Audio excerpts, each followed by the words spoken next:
আমার শাশুড়ি আছে গো, শাশুড়ি আছে গো, যাকে দেখলে পরে শাশুড়ে। আমার শাশুড়ি আছে গো, দেখলে পরে শাশুড়ে, শাশুড়ি আছে গো। রাধারানী বলছে আমার শাশুড়ি আছে। মন দিয়ে শোনো মা, এগুলো বাহ্যিক কথা নয়। বলছে কেমন শাশুড়ি না, যাকে দেখলেই শাশুড়ি। হ্যাঁ, মায়েদের কত ফুর্তি দেখো, বলছে বড় বলছে তো বাবু। এ জন্মের কথা নয়, এ জন্মে ঠিক তার বিপরীত। শুধু কি শাশুড়ি, রাধারানীর শাশুড়ির কি নাম? জটিলা।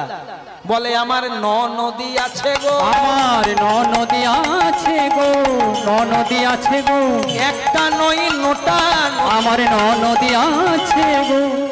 এই তো শিলাবতী নদী পার হয়ে এলাম। একটা নদী পার হওয়া কত কষ্ট, নোটা নদী পার হওয়া আরো কষ্ট। আর নোটা নদী পার হওয়া যত কষ্ট, ননদিনীর মন পাওয়াটা তত কষ্ট। এই সংসারের কথা নয়, এখানে ননদী মানে হচ্ছে নববিধা ভক্তি। নববিধা ভক্তি ছাড়া কৃষ্ণ ভজন হয় না বাবা। আর সেই নববিধা ভক্তির শ্রেষ্ঠ হচ্ছে শ্রবণম আর কীর্তন, মানে শোনো আর কীর্তন করো।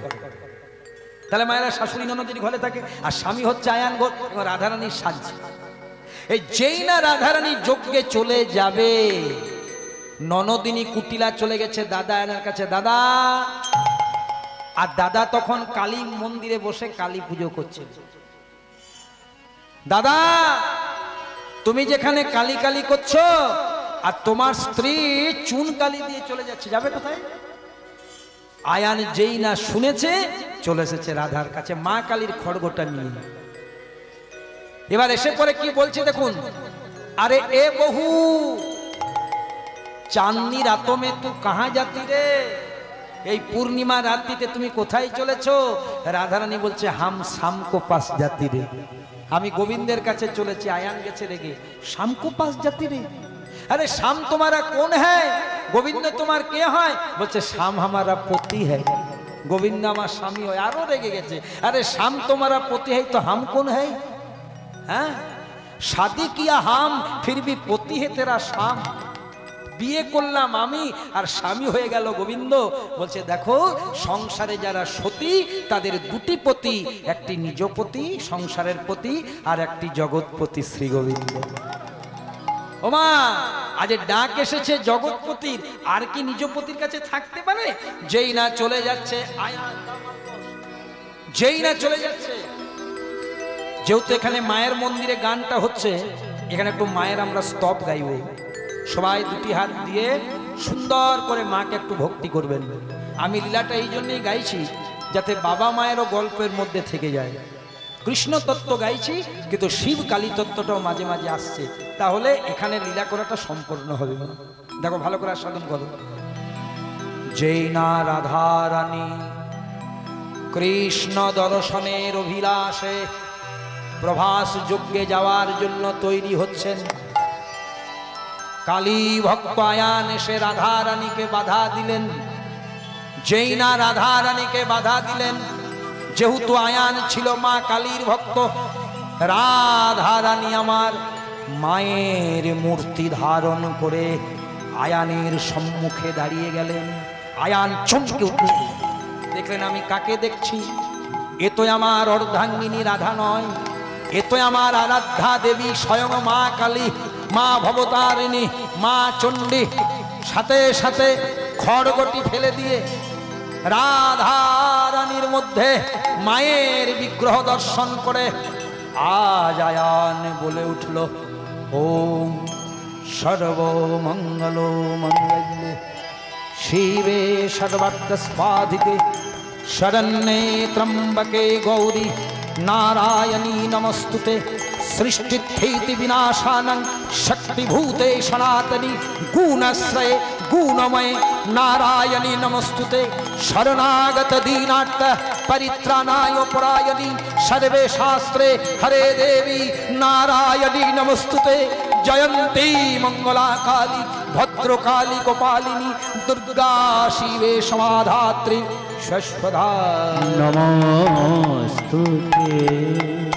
तू ही ब्रह्माणि तू ही रुद्राणि तिलोक कल्याण दायिने नमामि त्वं তারিণী নমামি ত্বং তারিণী নমামি ত্বং তারিণী।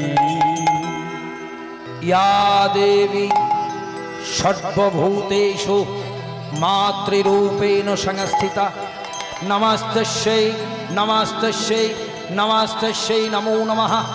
या देवी सर्वभूतेषु कालीरूपेण संस्थिता नमस्तस्यै नमस्तस्यै नमस्तस्यै नमो नमः। या देवी सर्वभूतेषु शक्तिरूपेण संस्थिता नमस्तस्यै नमस्तस्यै नमस्तस्यै नमो नमः।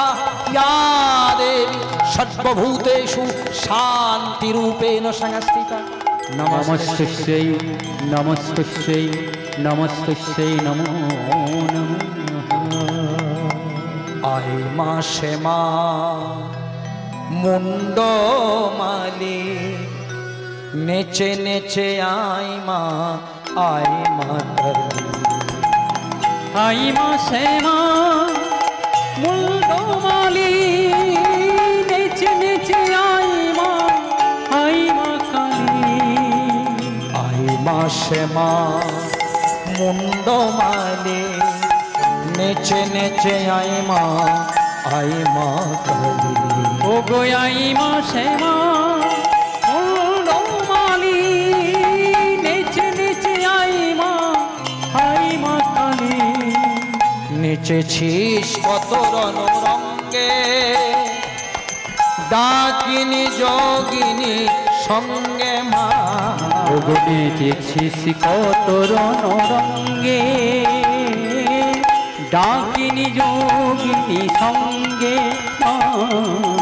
নেচেছিস কত রণরঙ্গে ডাকিনী যোগিনী সঙ্গে মা। নেচেছিস কত রণরঙ্গে ডাকিনী যোগিনী সঙ্গে। শ্যামা মা শ্যামা মা ও গো শ্যামা মা শ্যামা মা শ্যামা মা শ্যামা মা শ্যামা মা শ্যামা মা। আই মা শ্যামা মুন্ডমালি নিতাই গৌর হরি হরি বল। আই মা কালী আই মা শ্যামা মুন্ডমালি নেচে নেচে আই মা কালী। ও মায়েরা,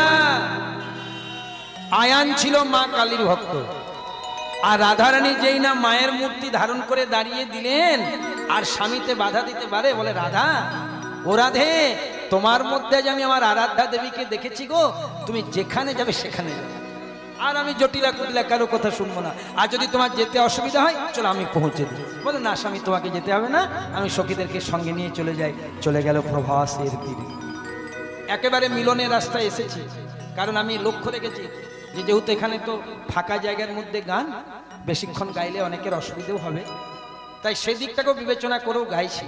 ও মায়েরা, ভালো করে লক্ষ্য রাখো, সকলেই যখন চলে যাচ্ছে লীলাটার মূল জায়গায়, সকলের পিছনে পিছনে আস্তে আস্তে আস্তে সকলের পিছনে পিছনে যিনি যাচ্ছেন তিনি বৃন্দাবনের বাৎসল্যময়ী মা যশোদা। মায়েরা গো, এই জায়গাটা একটু মন দিয়ে শুনবেন। সংসারে যার মা নেই, মনে রাখবেন তার কেউ নেই। যত যত সম্পর্ক আছে বাবা, মায়ের উপরে কোনো সম্পর্ক হয় না, বাবাও না। মা এমন একটা জিনিস, নবনীর থালা লয়ে যশোদা এসে দাঁড়ালেন কোথায়? প্রভাস যজ্ঞের বাৎসল্যের দরজায়।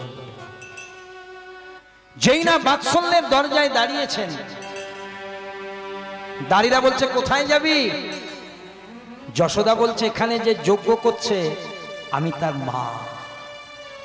তুই মা? আমাদের রাজাকে দেখেছিস কত সুন্দর দেখতে, কত সুন্দর পোশাক। যার ছেলে এত সুন্দর হয়, তার মা এত কাঙালিনী ভিখারিনী হয়। 100 বছর পুত্র শোকে অপরাজিতা শেকড়ের মতন যশোদা শুকিয়ে কাঠ হয়ে গেছে মা, চেহারা ভেঙে গেছে। ভগবান এমন নাই করুন, যে মায়ের সন্তান হারিয়ে যায় সেই মায়ের শরীরের আর কিছু থাকে মা? তাছাড়া শুধু তাই নয়, এমন একটা শাড়ি পরে বৃন্দাবন থেকে এসেছে মা, কত জায়গায় ছিন্ন ভিন্ন হয়ে গেছে, ছিঁড়ে গেছে, ধুলাতে নোংরা হয়ে গেছে। দাড়িরা বুঝতে পারলো না এটা ভগবানের মা, ভেতরে প্রবেশ করতে দিচ্ছে না। স্বয়ং ভগবানের মা হয়ে হাত জোড় করে দাড়িদেরকে কি বলছে দেখুন, শোনে রে দাড়ি তোদের পায়ে ধরি,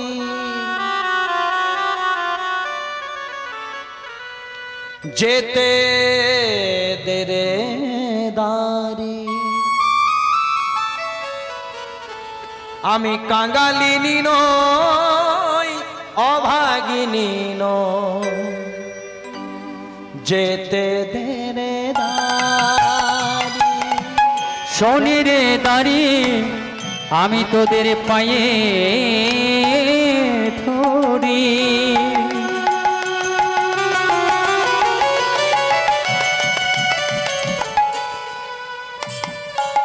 তোরা আমায় যেতে দে রে দাড়ি,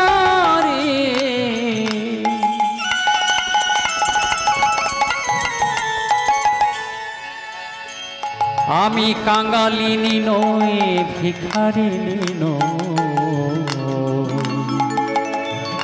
যেতে দে রে দাড়ি। দাদি রে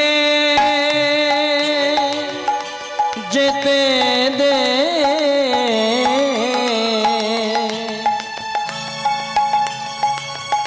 আমার গোপালকে দেখতে দে। দাড়ি রে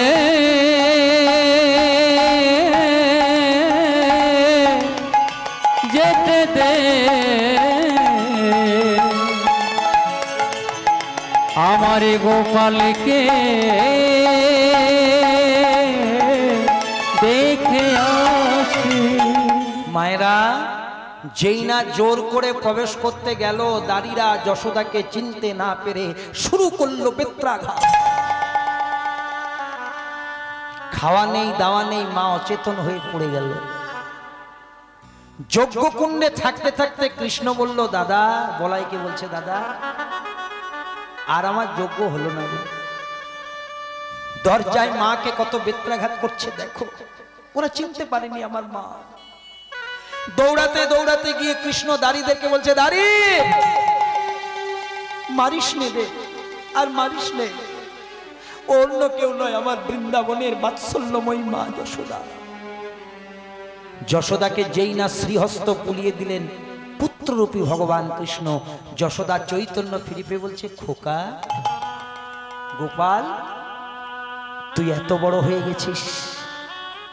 হ্যাঁ মা, আমি অনেক বড় হয়েছি, আমি রাজা হয়েছি মা, কিন্তু যখন থেকে তোমাকে ছেড়ে চলে এসেছি আমাকে কেউ আদর করে গোপাল বলে না মা, আর আমিও কাউকে মা বলে ডাকতে পাই না। এসেছো মা, চলো, এতদিন তুমি আমাকে কোলে নিয়েছো, তুমি তো আমি বড় করেছো, আজ আমি তোমাকে কোলে নিয়ে যজ্ঞকুণ্ডের ভেতরে যাব। যশোদাকে কোলে নিয়ে কৃষ্ণ যখন যজ্ঞকুণ্ডের ভেতরে যাচ্ছেন, সেখানে ছিলেন ভগবানের আরেক মা। ভগবানের তো দুটি মা লীলা জগতে, একজন গর্ভে ধারণ করেছেন, কি নাম? দৈবকী। আর একজন লালন পালন করেছেন যশোদা। যশোদাকে কোলে নিয়ে কৃষ্ণ যখন ভেতরে যাচ্ছেন, দৈবকী বলছেন, এই নেমে পড়, নেমে পড়। কার কোলে তুই চেপেছিস? কেন, আমার পুত্র আমাকে নিয়ে এসেছে। তোর পুত্র? আমি মা, তুই কিসের মা রে? দৈবকী বলছে আমি মা, যশোদা বলছে আমি মা। মা হওয়া কি মুখের কথা বাবা, যে না বুঝে তার সন্তানের ব্যথা। নারদ মুনি বলছে, দাঁড়াও, তোমাদের মধ্যে কে আসল মা আজ ভক্তদের কাছে পরীক্ষা হয়ে যায়। এই জায়গাটা লক্ষ্য রাখবে মা, এটা লীলাটার খুব একটা গুরুত্বপূর্ণ জায়গা। এই যে আমি একটা পর্দা টানলাম, এরকম পাশাপাশি 100 খানা পর্দা টানা হলো, পাশাপাশি 100 পর্দার ওই পারে দাঁড় করানো হলো ভগবান কৃষ্ণকে। নারদ বলছে, শোনো, তোমাদের এই দুটো মায়ের মধ্যে এই পার থেকে তোমরা তোমাদের স্তনদুগ্ধ নিঃসরণ করবে। যার স্তনক্ষীর স্তনদুগ্ধ শতপর্দা ভেদ করে ওপারে গোবিন্দ বদনে গিয়ে পড়বে, আমরা সবাই জানবো সেই ভগবানের আসল মা। পরীক্ষা শুরু হয়ে গেল। 100টা পর্দা দেওয়া হলো। প্রথমে কে আসছে? দৈবকী। দৈবকী মনে মনে বলছে, আমি ভগবানের মা, আমাকে পরীক্ষা দিতে হবে। আরে আমার স্তনদুগ্ধ পান করবে না তো কার করবে? শুরু করলো স্তনক্ষীর নিঃসরণ। কিন্তু পরিণাম, সংসারে যে যেমন কর্ম করে তাকে তেমন ফল ভোগ করতে হয় বাবা। আগুনে হাত দিলে হাত পুড়বে, সে প্রধানমন্ত্রী দেখ আর মুখ্যমন্ত্রী দেখ আর সব্যসাচী দেখ আর আপনাদের মতন যে কেউ দেখ, আগুনে হাত দিলে আগুনের ধর্ম দাহিকা আপনাকে পুড়িয়ে দেবে। যে যেমন কর্ম করবে তাকে তেমনই ফল ভোগ করতে হবে। দেখো, দৈবকী স্তনকে নিঃসরণ করতে গেল, কি হচ্ছে দেখুন। দৈবকী ভগবানকে কৃষ্ণ বলে ডাকতো। কৃষ্ণ খাও খাও বলে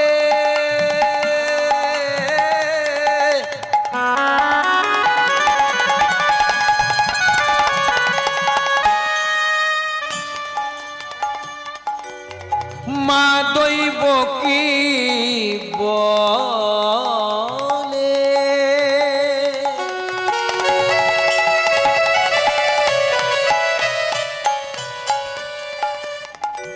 দৈবকীর স্তন দুগ্ধ এক পর্দাও,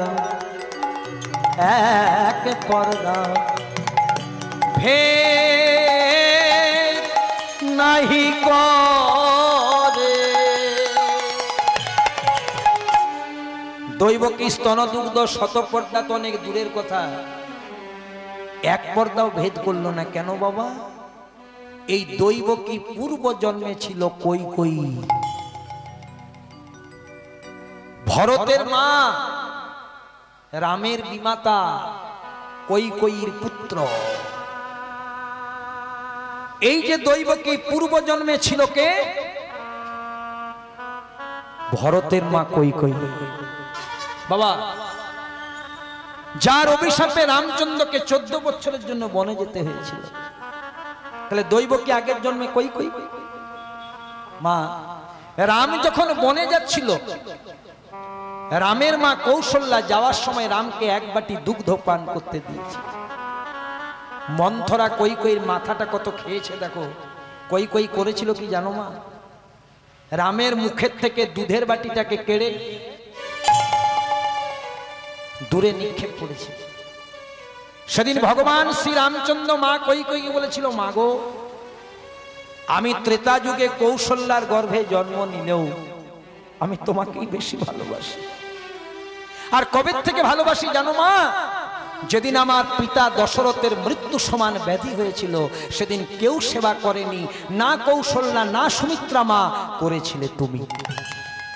সেদিন আমি প্রতিশ্রুত হয়েছিলাম, মা গো, আমি ত্রেতা যুগে কৌশল্যার গর্ভে এসেছি, কিন্তু যে কর্ম তুমি করলে আমি দাপর যুগে তোমার গর্ভে যাব মা। আমি তোমায় মা বলে ডাকবো মা। তাহলে আমি যখন কথা দিয়েছি তোমার গর্ভে যাব তো যাবই, কিন্তু এই যে মা হয়ে মুখের থেকে দুধের বাটিটা কেড়ে নিলে, তোমার গর্ভে যাব, কিন্তু তোমার পয় ধরে কোনোদিন মুখ পর্যন্ত দেব না, তোমার স্তনদুগ্ধ পান করব না। তাহলে দৈবকী শত চেষ্টা করলে কি হবে মা? রেজাল্ট তো খারাপ আছে, ফেল করে আছে, কি করে হবে? এবার যশোদার পালা। যশোদা মাথা নত করে বলছে, খোকা, আমি কি তোর মা হতে পেরেছি বাবা? আমি গোয়ালিনি কাগালিনি, সামান্য নবনী চুরি করে খেতিস বলে কত অপমান করেছে, আমাকে ক্ষমা করে দে বাবা। তবে তুই যদি মনে করিস মায়ের মান রাখবি, তাহলে যশোদার স্তনদুগ্ধ পান করব।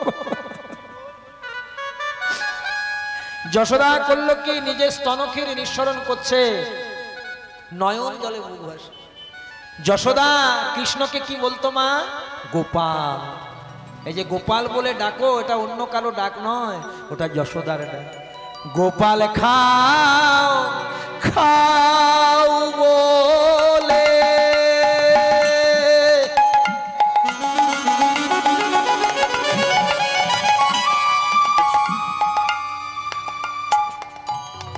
ওরে গোপাল গোপাল আমার জাদু বাছা ধর, জাদু বাছা ধর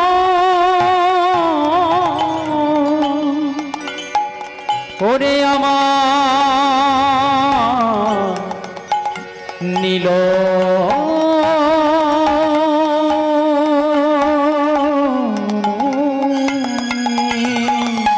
গোপাল খাও খাও বলে মা যশোদা কাঁদে।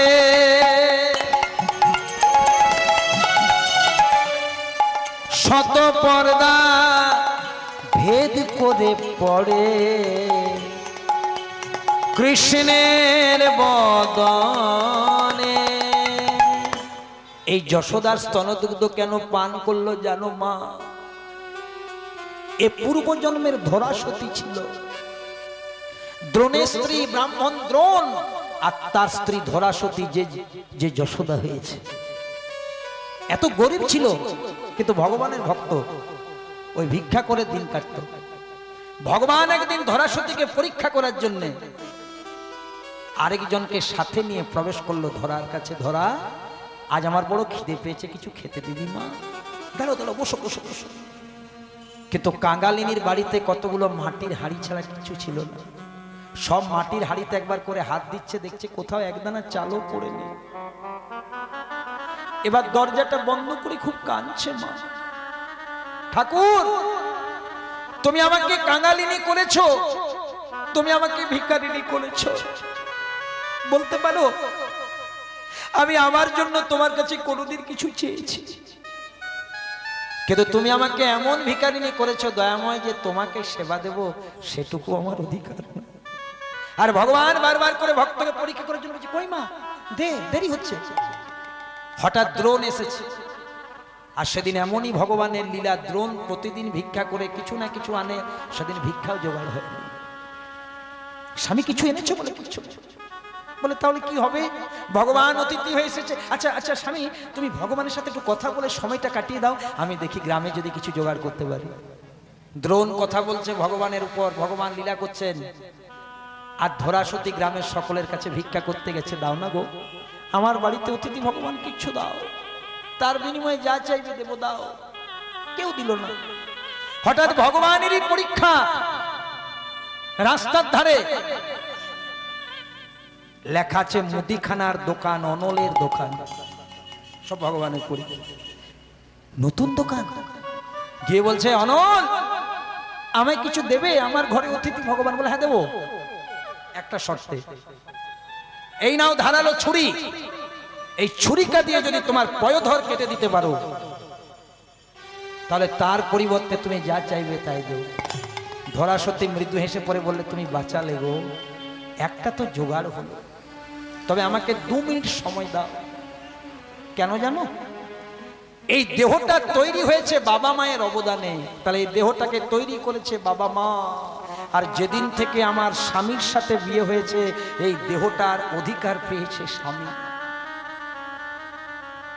তাই তার জিনিসটা তোমাকে দেওয়ার আগে আমাকে একটু অনুমতি নিয়ে দাও।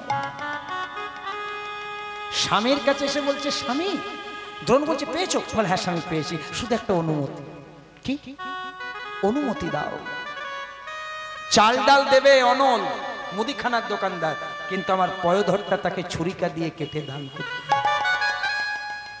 কথাটা শ্রবণ করা মাত্র দ্রোণ ধরাসতীকে জড়িয়ে ধরে খুব কাঁদছে। ধরাসতী কি বলছো? তুমি কি বলছো জানো? আমি জানি স্বামী তুমি আমাকে অনেক ভালোবাসো, তো তাই যখন আমি ধারালো ছুরি দিয়ে আমার ওই মাংস পিণ্ডটা কেটে দেবো তখন তোমার সেটা ভেবে কষ্ট হচ্ছে, তাই তুমি কাঁদছো। বলে না, আমি সেই জন্য কাঁদছি না, আমি ভগবানকে বলছি ওগো দয়াময়, তুমি আমাকে কেন ধরাসতী করলে না? কারণ আজ ধরাসতীর অঙ্গটা তোমার সেবাই লাগবে। যদি আমি ধরাসতী হতাম আমার অঙ্গ তোমার সেবাই লাগবে। যাও ধরা যাও। চোখটা বন্ধ করে হা কৃষ্ণ বলে ধারালো ছুরিকা দিয়ে পয়োধরটা কেটে ভগবানকে যখন সেবা দিতে গেল, এক ফোঁটা রুধির এক ফোঁটা রক্ত ভগবানের সেবায় থালায় পতিত হল। রক্ত কোথা থেকে এলো ধরাসতী? ভগবানকে যখন সমস্ত কথা খুলে বলল, ভগবান আর থাকতে পারল না, সেবার থালাটা সরিয়ে দিয়ে ভগবান ধরাসতীকে জড়িয়ে নিজে হাওয়া করে কেঁদে উঠল। ওরে ধরাসতী, আমি অনেক ভক্তের ঘরে যাই, কেউ দধি, কেউ ননি, কেউ ছানা, কেউ ফল, কেউ মিষ্টান্ন, কিন্তু এইভাবে অঙ্গ কেটে কেউ সেবা দেয় আমি জানতাম না। আমি তোকে কথা দিলাম, যে স্তনের পরিবর্তে তুই আজ আমায় সেবা দিলি সেটা শুধু এক জনম নয় রে, আমি জন্মে জন্মে তোর ওই স্তনদুগ্ধ পান করব। ওই জন্য ভগবান কথা দিয়ে রেখেছেন, মা যে করে হরির চিন্তা হরি করেন তারই চিন্তা। ভগবানকে যদি কেউ অশ্রদ্ধাতেও কিছু দেয় সেটা তোলা থাকে বাবা। এই কৃষ্ণ নাম আপনারা শুনছেন, যদি এক কানে ঢোকে আরেক কানে বেরিয়ে যায় তাও লাভ আছে। শ্রী শ্রী ঠাকুর রামকৃষ্ণ বলেছেন যে বর্ষাকালে ছাদের উপরে জল পড়ে, জলটা ছাদে বেশিক্ষণ থাকে না, পাইপ দিয়ে বেরিয়ে যায়, কিন্তু বেরিয়ে যাওয়ার সময় সারা বছরের নোংরা ময়লাটাকে ধুয়ে বেরিয়ে যায়। তেমনি ভগবানের নামের এমন গুণ যদি এক কানে প্রবেশ করে অন্য কানে বেরিয়ে যায়, ও যখন বেরোবে শুধু শুধু বেরোবে না মা, আমাদের মনের পাপ ময়লাটা একবারই ধুয়ে নিয়ে বেরিয়ে যায়। ওই জন্যে বলেছে সৎসঙ্গ করো, হরি কথা শোনো, মন্দিরে যাও, ভগবানের চরণে আত্মনিবেদন করো।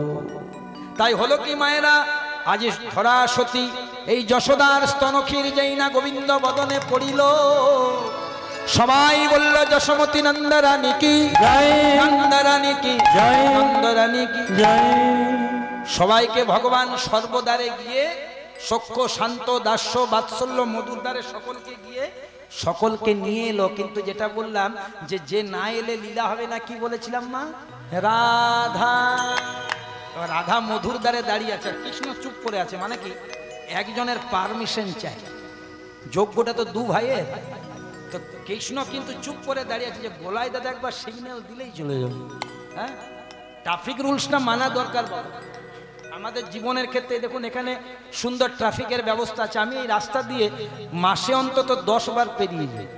আর এই যে চায়ের দোকানটা আছে, এখানে চা সেবা করি, সে দোকানের ছেলেটা বরং বলেছে ফটো দেখে যে ওই লোকটাই তো যে আমার দোকানে চা খায়, তাহলে ওই লোকটাই, প্রেম সে বলো রাধে। হ্যাঁ, ও চিনতে পেরেছে। এই রাস্তা দিয়ে আমি মাঝে মাঝে যাই, আবার মাঝে মাঝে আমার হাতির সাথে দেখা হয়, 10 বার হয়েছে বাবা। তবে এখানে পুলিশের ব্যবস্থাটা খুব ভালো, এরা কিন্তু আগের থেকে ইনারা আগের থেকে আমাদেরকে সাবধান করে, দাঁড়ান পেরিয়ে যাক তারপরে আপনারা যাবেন, আপনাদের অসুবিধা হলে আমাদেরকে বলবেন। আমি তাদের জন্য সাধুবাদ জানাই, এখানে যারা ট্রাফিকের দায়িত্বে থাকে, আমি গোবিন্দের কাছে প্রার্থনা করি তারা ভালো থাকুক, সারা রাত ধরে এইভাবে আমাদেরকে পাহারা দেয়। নিতাই গৌর প্রেমানন্দে হরি হরি বল। তাহলে মায়েরা ভালো করে জায়গাটা শ্রবণ করো।